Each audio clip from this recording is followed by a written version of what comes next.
بسم اللہ الرحمن الرحیم۔ حضرت موسیٰ علیہ السلام اور چرواہے کا واقعہ۔ حضرت موسیٰ علیہ السلام کے زمانے میں ایک مجذوب اللہ تعالیٰ کی محبت میں دیوانہ اور اللہ تعالیٰ کا عاشق صادق بکریاں چرایا کرتا تھا، اور پہاڑوں کی گھاٹیوں میں مخلوق سے دور عشق الہی میں روتا پھرتا تھا، اور اللہ تعالیٰ سے یوں دعا کیا کرتا تھا: اے خدا، اے میرے اللہ، آپ مجھ کو کہاں ملیں گے؟ اگر آپ مجھ کو مل جاتے تو میں آپ کا نوکر ہو جاتا، اور آپ کی گدڑی سیا کرتا، اور آپ کے سر میں کنگھی کیا کرتا، اور آپ کو کبھی بیماری پیش آ جاتی تو میں آپ کی خوب غمخواری کرتا۔ اے اللہ، اگر میں آپ کا گھر دیکھ لیتا تو صبح و شام آپ کے لیے گھی دودھ لایا کرتا، اور آپ کے ہاتھ کو بوسہ دیتا، اور آپ کے پیروں کی مالش کرتا، اور جب آپ کے سونے کا وقت ہو جاتا تو آپ کے سونے کی جگہ کو جھاڑو سے خوب صاف کرتا۔ اے اللہ، آپ کے اوپر میری تمام بکریاں قربان ہوں۔ اے اللہ، بکریوں کے بہانے سے میں جو الفاظ ہائے ہائے کرتا ہوں وہ دراصل آپ کی محبت کی تڑپ میں کرتا ہوں۔ بکریاں تو صرف بہانہ ہیں، الغرض وہ چرواہا اللہ تعالیٰ سے اپنے عشق کی بے چینی بیان کر رہا تھا۔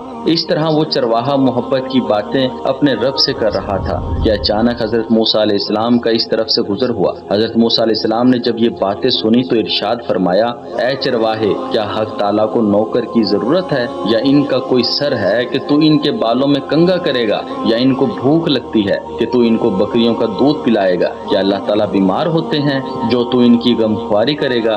اے جاہل، اللہ تعالیٰ کی ذات محتاجی کی تمام باتوں اور عیب اور نقص سے پاک ہے۔ تو جلد توبہ کر، تیری ان باتوں سے کفر لازم آتا ہے۔ بے عقل کی دوستی بھی دشمنی ہوتی ہے۔ اللہ تعالیٰ تیری ان خدمات سے بے نیاز ہے۔ اس چرواہے نے حضرت موسیٰ علیہ السلام کی یہ باتیں سنی تو بہت شرمندہ ہوا، اور غلبہ خوف اور مایوسی کے عالم میں انتہائی غمزدہ اور پریشان ہو کر گریبان پھاڑ ڈالا اور روتا ہوا جنگل کی طرف بھاگ گیا۔ حضرت موسیٰ علیہ السلام پر وحی نازل ہوئی: اے موسیٰ، تم نے میرے بندے کو مجھ سے کیوں جدا کر دیا؟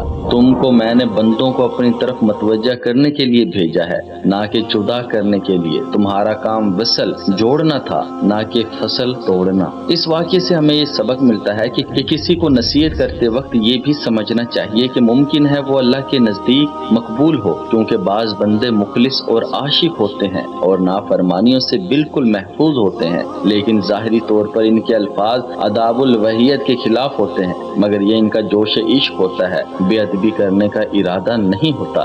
اس قصے سے ہمیں یہ بھی سبق حاصل ہوتا ہے کہ کسی کو اتنی سخت نصیحت نہیں کرنا چاہیے جس کی وجہ سے وہ بندہ اللہ تعالیٰ کی رحمت سے مایوس ہو جائے، بلکہ نصیحت کرنے میں اعتدال اور میانہ روی کا خیال رکھنا چاہیے۔ واللہ تعالی اعلم۔